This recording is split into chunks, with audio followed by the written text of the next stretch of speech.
একই কালেমার তালিম তুমি দাও, তোমার টাকার বান্ডিল দেয়। আর ওই কালেমার এক্সপ্লেনেশন ব্যাখ্যা আমি সমাজে দিয়েছি, তাই আমারে ফাঁসি দেয়। তার মানে তোর কালেমা আমার কালেমা দুইটা আলাদা কালেমা, তোর কালেমা আমার কালেমা এক কালেমা না। চিল্লা এখন ঠিক কিনা? এই বাণী যে মেনে নেয় সে আল্লাহ ছাড়া কারো সামনে মাথা নত করতে পারে না। চিল্লা বলে ঠিক কিনা? বিপ্লবী কালিমাকে, একটা সংগ্রামী কালিমাকে আমরা ভিক্ষার জিকির বানিয়েছি। আপনারা তাফসীর ফি জিলালিল কোরআনের রচয়িতা সৈয়দ কুতুব শাহীদের নাম শুনেছেন? মিশরে কায়রোতে তাকে ফাঁসির কাস্টে ঝুলানো হয়েছে। উনি ইসলামী আন্দোলনের দাওয়াত যখন শুরু করলেন, ইসলামের সঠিক ব্যাখ্যা যখন দিতে আরম্ভ করলেন, সামাজিক জাহালাতকে দুমড়ে মুচড়ে পদদলিত করে তিনি কোরআনের বাণী যখন মিশরের যুবক শ্রেণীদের হৃদয়ে গেড়ে দিতে চাইলেন, প্রথিত করতে চাইলেন, এই অ্যাক্টিভিটিজের অংশ হিসেবে তিনি কোরআনের তাফসীর লেখার কাজে হাত দিলেন। আর লিখে ফেললেন জগৎ বিখ্যাত তাফসীর, তাফসীর ফি জিলালিল কোরআন। যেই তাফসীর পড়ে পড়ে অনেক ছেলে পথের দিশা পেয়েছে। ঠিক কিনা? এই তাফসীর লেখার কারণে মিশরের মধ্যে নতুন আন্দোলন তৈরি হয়ে যায়। সবার মুখে এক কথা, সৃষ্টি যার, আইন চলবে আল্লাহর আইন ছাড়া অন্য কোন আইন দিয়ে মিশরের বুকে কোনো বিচার আমরা হতে দেব না। মিশরের তাগড়া যুবকগুলো কায়রোর রাস্তায় নেমে এলো, ঘোষণা দিল সৃষ্টি যার, আইন চলবে তার। চোরের হাত কেটে দাও, ধর্ষকদের শাস্তি দাও জনসম্মুখে। ঠিক কিনা? দুর্নীতিবাজদেরকে আইনের আওতায় আনো। দেশের শত্রু, দশের শত্রু, স্বাধীনতার শত্রু সবগুলার বিচারের আওতায় আনো কোরআনের আলোকে। ঠিক কিনা? সংগ্রাম বিক্ষোভে ফেটে পড়লো পুরো মিশর। এই বিক্ষোভে টালমাটাল সরকার। জামাল আব্দুল নাসের কোন উপায় অন্তর না পেয়ে এই তাফসীরকারক, এই মুফাসসিরে কোরআনকে জেলের ভিতরে পড়ছে। গোটা বিশ্বব্যাপী সব সত্য আর ন্যায়ের পক্ষের ধারক আর বাহক যারা, তাদের উপরে এরকম জালিম গাদ্দারদের অত্যাচার আসরা নাই। তাকে ফাঁসির কাস্টে ঝুলানো হবে। আদালত থেকে রায় দেয়া হয়েছে মিশরের যুবকদেরকে এরকম আন্দোলনে ঠেলে দেওয়ার কারণে ডেথ পেনাল্টি, ফাঁসির রায় হলো। সৈয়দ কুতুব শাহীদের ফাঁসির দিন ঘনিয়ে আসে। কারা কর্তৃপক্ষের নিয়ম অনুযায়ী যাদেরকে হ্যাঙ্গিং করা হয়, ফাঁসি দেয়া হয়, ফাঁসির ঘন্টা খানিক আগে ওই জেলখানার ইমাম সাহেব এসে তাদেরকে কালিমা পড়ায়। কি পড়ায়? আফদালুয যিকরি লা ইলাহা, এই যে শ্রেষ্ঠ জিকির, এই শ্রেষ্ঠ জিকিরটা এসে পড়ায়। সৈয়দ কুতুব শাহীদের ফাঁসির কাস্টে দাঁড়ানোর 1 ঘন্টা হয়। কয় ঘন্টা? In the mean time jail কোডের নিয়ম অনুযায়ী জেলখানার ইমাম সাহেব চলে এসেছে। এসে বললেন, সৈয়দ কুতুব শাহীদ, আমি আপনারে কালিমা পড়াতে এসেছি, পড়েন লা ইলাহা ইল্লাল্লাহ। সৈয়দ কুতুব শাহীদ বললেন, তুই আমার কালিমা শিখাইস না, তোর কাছ থেকে আমার কালিমা শিখতে হবে না। এই কালেমা আমি খুব ভালো করে জানি, যে এই কালেমার তালিম দেওয়ার জন্য সরকার তোরে বেতন দিয়ে রাখে। ওই কালিমার ব্যাখ্যা করার কারণে আজকে আমার ফাঁসির মঞ্চে দাঁড়ানো লাগতেছে। চিল্লা এখন ঠিক কিনা?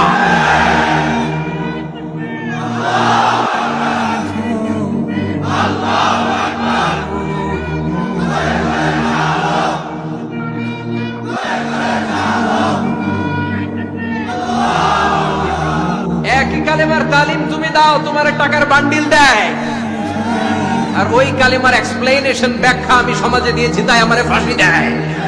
তার মানে তোর কালেমা আমার কালেমা দুইটা আলাদা কালেমা, তোর কালেমা আমার কালেমা এক কালেমা না। চিল্লা এখন ঠিক কিনা? তার মানে কালেমায় আর কালেমায় পার্থক্য আছে না নাই? ইমানে ইমানে পার্থক্য আছে না নাই? যে ইমানে প্রয়োজনে জ্বলে ওঠে না, যে ইমান সত্য ন্যায়ের কথা বলে না, যে ইমানে প্রয়োজনে জ্বলে ওঠে না, যে ইমান সত্য ন্যায়ের কথা বলে না, যে ইমান বাস্তবে নাই, যে ইমান অন্তরে নাই, মুখে শুধু পাকা বলি, কি করে তারে বলো ইমানে বলি, কি করে তারে বলো ইমানে বলি, কি করে তারে বলো ইমানে বলি। ঠিক কিনা?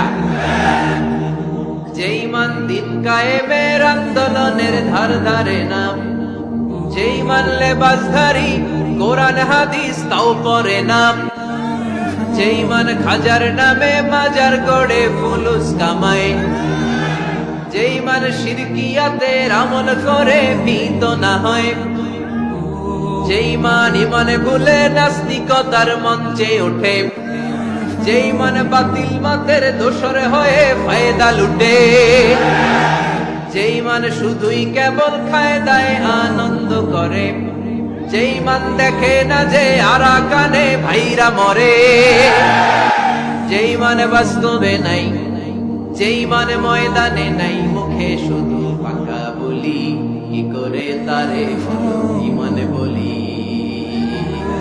কি করে তারে বলো ইমানে বলি, কি করে তারে বলো ইমানে বলি। চিল্লায় বলেন ঠিক কিনা? ইমানে ইমানে পার্থক্য আছে না নাই? কালেমায় কালেমায় পার্থক্য আছে না নাই? এটা হচ্ছে শ্রেষ্ঠ কালিমা, এটা বিপ্লবী কালেমা, এটা সংগ্রামী কালেমা।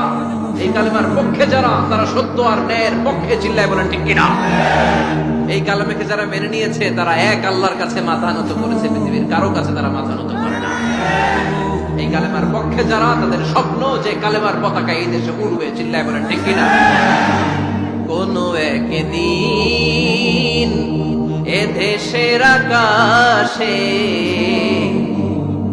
কালিমার পতাকা উড়বে, সেদিন সবাই খোদাই বিধান পে বেদনা ভুলবে।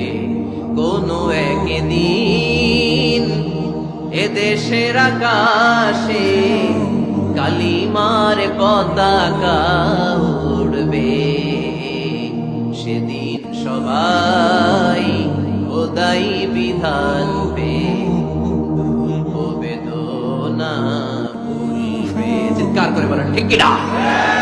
এই স্বপ্ন প্রতিটা মুমিনের অন্তরে থাকার দরকার আছে না নাই? ইসলাম বিজয়ী শক্তির মসনদে বসুক, এটা যে সহ্য করতে পারে না, অন্তর থেকে যে এটা চায় না, ও মুমিন নয়, ও মুনাফিক। চিল্লায় বলেন ঠিক কিনা? এজন্য বিশ্বনবী বললেন, আফদালুয যিকরি লা ইলাহা ইল্লাল্লাহ। জিকিরের জগতে সব চাইতে শ্রেষ্ঠ জিকির হলো লা ইলাহা।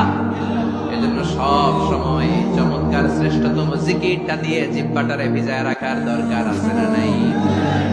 Every night and every day, every night and every day, never forget to say la ilaha illallah. Never forget to say la ilaha illallah. Never forget to say la ilaha illallah. When you're walking down the street, use your time and repeat and say in every heartbeat la ilaha illallah. And say in every heartbeat la ilaha illallah. And say in every heartbeat la ilaha illallah. সবাই পড়েন, every night and every day, every night and every day, never forget to say la ilaha illallah. Never forget to say la ilaha illallah. সুবহানাল্লাহ পড়েন। Every night and every day, প্রতিদিন প্রতি সকালে never forget to say, এটা বলতে ভুলে যেও না, যে এই বাণীটা বলতে নিষেধ করা হলো, বাণীটা হলো লা ইলাহা আফদালুয যিকর, সংগ্রামী বাণী। এই বাণীটারে দিয়ে আমরা এখন ভিক্ষা করি। কথা কথা কর, ভিক্ষার মধ্যে এই বাণীটা আছে না নাই? এটাকে ভিক্ষার জন্য আল্লাহ পাঠাইছে?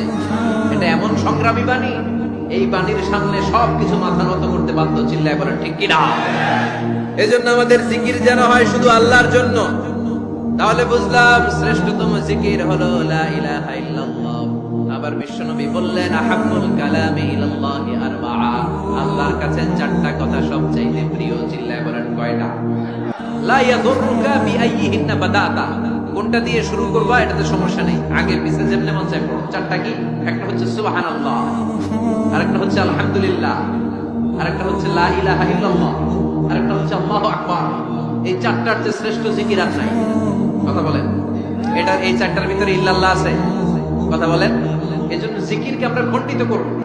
ঠিক যেমন যেমন সহিহ সুন্নাহ এসেছে তেমন তেমন জিকির করলে আপনার কলিজাটারে ঠান্ডা করে দিবে কে? ইল্লাল্লাহর ব্যাখ্যা থাকতে পারে, অনেকে ব্যাখ্যা করে যে এটার মধ্যে লা ইলাহা আছে, এটাকে গোপন রাখা হয়েছে, আমরা ইল্লাল্লাহ বলি না, ওটার দরকার নাই। বিশ্বনবী এবং সাহাবারা যেই পন্থায় জিকির করেছেন, যেই পন্থায় জিকির শিখিয়েছেন, ওইটার ভিতরে বরকত বেশি না কম? কথা বলেন, বেশি না কম? এজন্য বিশ্বনবী বললেন আল্লাহর কাছে প্রিয় কথা চারটা। একটা হলো সুবহানাল্লাহ, দ্বিতীয়টা হলো আলহামদুলিল্লাহ, তৃতীয়টা হলো লা ইলাহা ইল্লাল্লাহ, চতুর্থটা হলো আল্লাহু আকবার। সুবহানাল্লাহ, আমার সাথে সাথে আওয়াজ করে পড়েন সুবহানাল্লাহ, আলহামদুলিল্লাহ, লা ইলাহা ইল্লাল্লাহ, আল্লাহু আকবার। সুবহানাল্লাহ, আলহামদুলিল্লাহ, লা ইলাহা ইল্লাল্লাহ, আওয়াজ করে পড়েন আল্লাহু আকবার। মনে থাকবে, জিকিরের ওয়াজ শেষ। এগুলোর চেয়ে শ্রেষ্ঠ জিকির নাই। সবচেয়ে শ্রেষ্ঠ জিকির লা ইলাহা ইল্লাল্লাহ, সবচেয়ে শ্রেষ্ঠ কালিমা আল্লাহর কাছে এই চারটা। একটু খেয়াল করে দেখেন, এই প্রতিটা জিকিরের মধ্যে আমার আল্লাহর নাম আছে না নাই? সুবহানাল্লাহ আছে না? আলহামদুলিল্লাহ, লা ইলাহা ইল্লাল্লাহ, আল্লাহু আকবার।